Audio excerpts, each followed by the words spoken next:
২০০৫ সালের আগস্ট মাস। অ্যাথেন্সের আকাশে ভেসে বেড়াচ্ছে এক যাত্রীবাহী বিমান। কিন্তু অদ্ভুত ব্যাপার হলো, ২ ঘন্টার বেশি সময় ধরে সেই বিমানের ভিতর থেকে কোনো প্রকার শব্দ নেই। কন্ট্রোল টাওয়ার বারবার ডাকছে, কিন্তু ভিতর থেকে আসছে শুধু নীরবতা। শহরের ভিতরে ভয়ের ঢেউ ছড়িয়ে পড়ে। কেউ ভাবে, এটা কি তবে হাইজ্যাক, নাকি বড় কোনো সন্ত্রাসী হামলার পরিকল্পনা? আতঙ্কিত গ্রিস সরকার আকাশে তোলে ২টি F-16 যুদ্ধ বিমান। পাইলটদের চোখে ধরা পড়ে এক দৃশ্য যা মানুষ কল্পনাও করতে পারে না।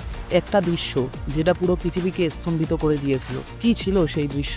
কেন পুরো প্লেন ভেসে বেড়াচ্ছিল নীরব ভূতের মতো? আর কয়েক ঘন্টা পর কি ঘটেছিল, যা ইউরোপের ইতিহাসে এক ভয়ঙ্কর কালো অধ্যায় হয়ে আছে আজও? ২০০৫ সালের ১৪ই আগস্ট, সাইপ্রাসের লারকানা এয়ারপোর্ট। সকাল সকাল ১১৫ জন যাত্রী আর ৬ জন ক্রু উঠলেন হেলিওস এয়ারওয়েজ ফ্লাইট 522-তে।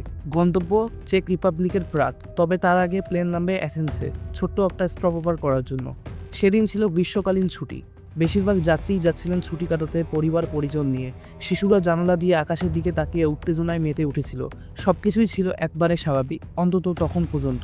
প্লেনের ককপিটে ছিলেন ২ জন অভিজ্ঞ পাইলট।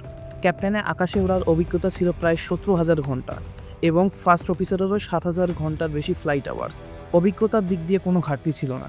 বিমানের টেক অফ হলো ঠিকঠাক, মসৃণভাবে প্লেন আকাশে উঠতে লাগলো। কিন্তু যখন প্লেনটা ১০,০০০ ফুট উপরে উঠল, তখনই ঘটল এক অদ্ভুত ব্যাপার। ককপিটে হঠাৎ বেজে উঠল এক সতর্ক সংকেত। যে অ্যালার্মটা সাধারণত কেবল টেক অফের সময় শোনা যায়, সেটাই বাজতে শুরু করলো মাঝ আকাশে। পাইলটরা হতভম্ব হয়ে গেলেন। এমন অ্যালার্ম এখানে কেন? অ্যালার্মটা বেজেই চলেছিল। পাইলটরা বুঝতে পারছিলেন না এর মানে কি, কারণ এই সাধারণত শোনা যায় টেক অফের সময়, যখন বিমানের কনফিগারেশনে কোনো সমস্যা হয়। কিন্তু এখন তো প্লেন আকাশে ১২,০০০ ফুট উপরে। ক্যাপ্টেন গ্রাউন্ড ইঞ্জিনিয়ারের সঙ্গে যোগাযোগ করলেন, বললেন টেক অফ কনফিগারেশন ওয়ার্নিং বাজছে। একই সঙ্গে তিনি জানালেন কিছু সিস্টেম লাইটও কাজ করছে না। গ্রাউন্ড ইঞ্জিনিয়ার বিভ্রান্ত হয়ে গেলেন। তিনি জিজ্ঞেস করলেন, প্রেশারাইজ সিস্টেম কি অটো মোডে আছে? কিন্তু পাইলটরা তার সরাসরি উত্তর দিলেন না, বরং বারবার খুঁজছিলেন সার্কিট ব্রেকারের অবস্থান। এদিকে ঠিক তখনই যাত্রীদের সামনে হঠাৎ নেমে এলো অক্সিজেন মাস্ক। ক্যাবিনের ভিতরে শুরু হলো চাপ কমে যাওয়ার প্রভাব।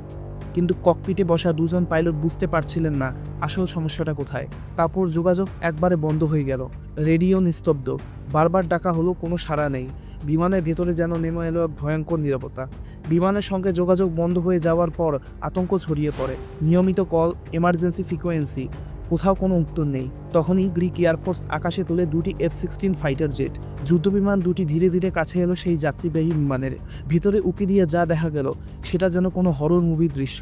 যাত্রীরা সবাই এক একজন পাথরের মতো নিশ্চল হয়ে বসে আছে। অক্সিজেন মাস্ক ঝুলে আছে তাদের মুখে। কারো মধ্যে কোনো নড়াচড়া নেই। ২ ঘন্টারও বেশি সময় ধরে আকাশে নিস্তব্ধ হয়ে ভেসে চলছিল হেলিওস ফ্লাইট 522। যাত্রীদের প্রায় সবাই তখন অচেতন। ককপিটে ক্যাপ্টেন নেই। ফার্স্ট অফিসার হেলান দিয়ে ঝুলে আছেন কন্ট্রোলের ওপর। বিমান চলছে কেবল অটো পাইলটে ভর করে। তখনই দেখা গেল একজন মানুষ ঢুকলো ককপিটে। তিনি ছিলেন অ্যান্ড্রেস প্রোডোমু, বিমানের একজন ফ্লাইট অ্যাটেন্ডেন্ট। মাত্র ২৫ বছর বয়সী এই তরুণের কাছে ছিল একটি কমার্শিয়াল পাইলট লাইসেন্স। তবে তিনি কোনোদিন বড় বিমান চালাননি। বলা হয় বাকি কেবিন ক্রুরা অক্সিজেন ফুরিয়ে অচেতন হয়ে পড়লেও অ্যান্ড্রেস হাতে পাওয়া পোর্টেবল অক্সিজেন সিলিন্ডার ব্যবহার করে দীর্ঘ সময় জ্ঞান ধরে রাখতে পেরেছিলেন।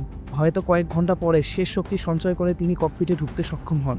ককপিটে ঢুকে তিনি হেডফোন পরলেন, কন্ট্রোল হাতে নিলেন। তারপর শোনা গেল কাপা কণ্ঠে, মেডে মেডে, দিস ইজ হেলিওস ফ্লাইট 522। কিন্তু ভাগ্যের নির্মম পরিহাস, রেডিওটা ভুল ফ্রিকোয়েন্সিতে সেট ছিল। তার সেই মরিয়া বার্তা কেউ শুনতে পেল না। এদিকে সময় ফুরিয়ে আসছে। বিমানের বাম পাশের ইঞ্জিনের জ্বালানি শেষ হয়ে গেল।